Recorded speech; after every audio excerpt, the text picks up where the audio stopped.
वेळ सकाळी 11:30ची। सर्व विद्यार्थ्यांची कॉलेजमध्ये जाण्याची धावपळ सुरू होती। शिक्षकांची वर्गात जाण्याची लगबग सुरू होती। त्यातच समोर 3 विद्यार्थ्यांमध्ये वाद सुरू असल्याचं दिसलं। चाकू, कोयता आणि धारदार शस्त्र काढलं, तोच एकमेकांसप असे वार सुरू झाले।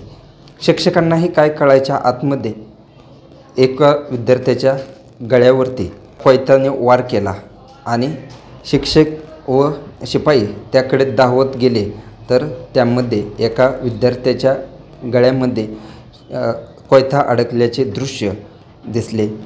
हा प्रकार आहे बारामती येथे घडलेल्या एका 30 सप्टेंबर 2024 रोजी सकाळी 11:30 वाजता बारामती येथे हा प्रकार घडला। यामध्ये करमाळा तालुक्यातील जेऊर येथील एका 12वी शिकणाऱ्या विद्यार्थ्याचा मृत्यू झाला आहे। हा विद्यार्थी जेऊर येथील आहे। ओंकार संतोष पोळ, वय 17 वर्ष असे ठार झालेल्या विद्यार्थ्याचे नाव आहे। या प्रकरणामध्ये दोघांविरुद्ध जीवे मारण्याच्या उद्देशाने कट रचणे व ठार मारल्याप्रकरणी बारामती येथील पोलीस ठाण्यात गुन्हा दाखल झाला आहे। यामध्ये संबंधित महाविद्यालयातील शिक्षक राजेंद्र दशरथ कंढरे यांनी फिर्याद दिली आहे। त्यावरून दोघांविरुद्ध गुन्हा दाखल झाला आहे। हा प्रकार इतका भयानक होता की काही कळायच्या आतमध्ये हा प्रकार घडला आणि विद्यार्थ्याचा जीव गेला।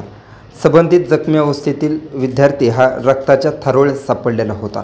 त्याला त्वरित रुग्णवाहिकेने तेथील सरकारी रुग्णालयात दाखल केलं, मात्र उपचारापूर्वीच त्याचा मृत्यू झाला असल्याचे डॉक्टरांनी घोषित केले।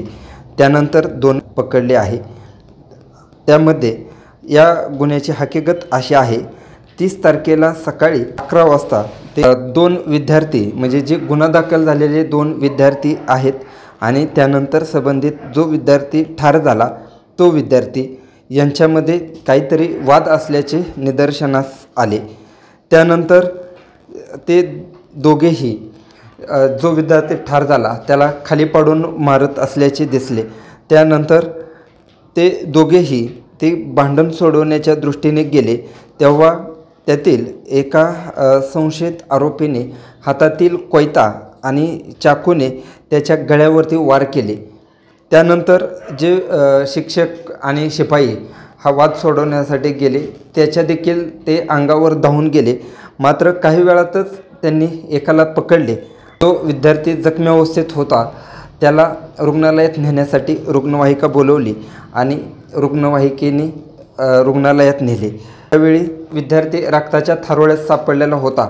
त्याच्या नरड्यामध्ये जो वार केलेला होता तो चाकू तसाच गळ्यात अडकून बसलेला होता। एवढा हा थरारक असा हा खून झाला आणि तो रुग्ण म्हणजे विद्यार्थी त्याला त्या शिक्षकांनी आणि त्यांनी त्याला रुग्णवाहिकेतून सरकारी दवाखान्यात नेले। त्यावेळेस त्याला तपासून डॉक्टरांनी मृत घोषित केलं। ॲम्ब्युलन्समधून जखमी ओंकारला नेत असताना त्यातील एक जण पकडला आणि त्याला ज्यावेळेस विचारलं तुम्ही त्याला का मारलं, त्यावेळेस त्यांनी असं सांगितलं की जो संबंधित विद्यार्थी आहे तो आम्हाला नेहमीच त्रास देत होता, त्या खुन्सीने त्याला आम्ही मारलं। जो विनाकारण राग त्याच्या मनामध्ये बसलेला होता त्यातून त्यांनी हा खून केला। तू आमच्याशी खुन्सीने का वागतो असं त्याला विचारलं होतं आणि विनाकारण त्याने त्यावेळेस चापट मारली होती। त्याचा राग त्याने मनात धरला आणि त्या रागातून त्यांनी हा खून केलेला आहे। ते असंही म्हटलेलं आहे की जो खून झालेला आहे तो खुन्सीने वागतो। त्यानंतर मागील 8 दिवसांपूर्वी मी 8 नंबर शाळेच्या मैदानात असताना त्याने मला कट मारून विनाकारण चापट मारली होती। झालेला प्रकार त्यांनी त्याच्या मित्राला सांगितला। त्याचा बदला घेण्यासाठी त्यांनी त्याच्यावरती पाळत ठेवून काल त्याचा खून केला। जीवे ठार मारण्याचा कट करून जीवे ठार मारण्याच्या उद्देशाने चाकू व कोयता अशा हत्याराने त्याच्यावर वार करून त्यास जीवे ठार मारले आहे अशी ही फिर्याद दिलेली आहे. हा भयानक प्रकार आहे. याचा पुढील तपास सुरू आहे. नेमके यामध्ये आणखी काय समजेल हे पाहावं लागणार आहे. पण हा जो प्रकार झालेला आहे हा भयानक प्रकार म्हणजे प्रचंड वाईट अशी ही घटना आहे. याचा पुढील तपास कोणत्या अंगाने जातो हे पाहावं लागणार आहे. धन्यवाद.